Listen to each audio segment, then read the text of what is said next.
We now have the results of a database put together as a part of Obamacare. The Obama administration and the Federal Centers for Medicare and Medicaid Services have released this database, and it's showing us some really interesting information about healthcare costs around the country. So what's included in this database? The data released covers claims that were filed in the fiscal year 2011 and includes over 163,000 individual charges to patients recorded at more than 3,300 hospitals in 306 metropolitan areas. So basically, as one of the provisions under the Affordable Care Act, 100 different, the most common hospital procedures, we had an analysis of hospitals around the country and how much do these things charge, because we want to be able to compare from one hospital to another, are people being ripped off at them? We didn't previously have this information. I didn't even know that this was going to be a part of the Affordable Health Care Act, and I would not have guessed how interesting the information would end up being, but it is completely mind-blowing. So we're going to talk about a couple of, this is in New York City, by the way, we're going to be spotlighting a couple of procedures and the insane, mind-blowing, and honestly, credit-breaking difference in these charges. So first, to be put on a ventilator, which this is insanely expensive even at the low end, but the lowest cost in the New York area that came out in this database was $53,000, which is a significant amount of money. The highest cost, $115,000, more than twice as expensive for the same procedure. Moving on to one of the common reactions to a heart attack. This involves, I think they said 4 stents and something else, but it's the same procedure. Bear that in mind when we talk about these numbers. $89,000 on the low end in the New York area, $166,000 on the high end. Again, about twice as expensive at the most expensive area. Another one, this is perhaps even the most shocking, the most mind-blowing information coming out of this database. In the New York area, chronic obstructive pulmonary disease, the treatment for that, the COPD, in the Bronx, there's a place that you can get it done for $7,000. So you might think, what is it going to be, about $14,000, $15,000 on the high end? No, at the Bayonne Hospital Center, $99,000 for the treatment for COPD.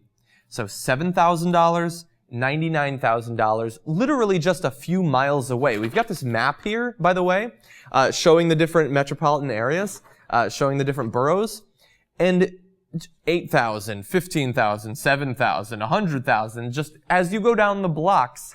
And this information hadn't previously been available, or if it was available in some sense, it certainly wasn't publicly available in an easy-to-use format like this database coming out from the Affordable Health Care Act. So what should we do with this information, or why is this significant? We have a problem in America when it comes to healthcare costs. I think that you know that. We spend an insane amount on our healthcare costs, far more than other industrialized Western societies around the globe. Like the quality of our care in some cases is quite good, but it does not in any way justify the insane amount of money that we're spending on it. So that's sort of like the national picture. We have this problem we have to deal with, and thankfully this database might help us work on that in some way. But I want to talk about the human cost here. Now imagine that you suffer from a heart attack, as so many Americans will at some point in their life because of our diet and our exercise habits. It's just a fact of life. A lot of people are going to have heart attacks.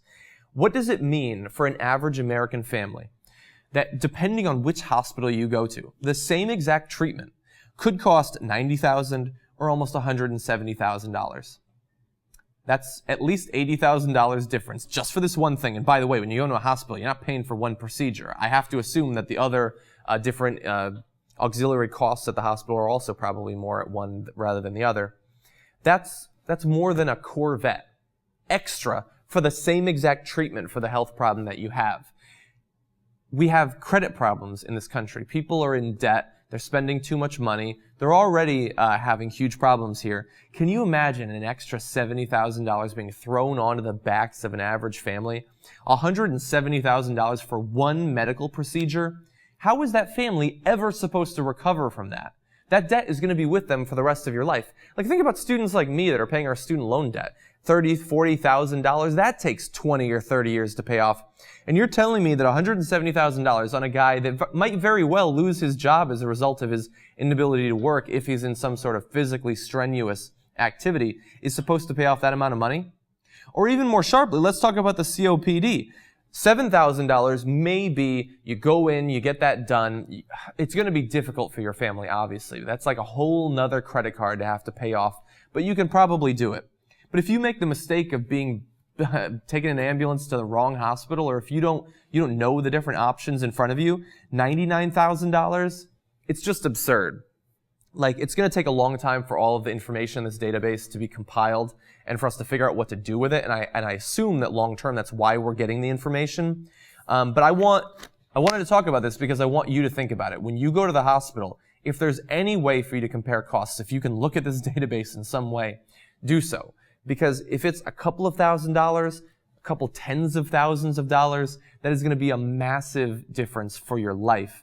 And this is just another way that the Affordable Health Care Act, I think, is going to help out average Americans and average American families. And I hope that the Democrats and Obama specifically get the credit they deserve, at least for this provision of the Affordable Health Care Act.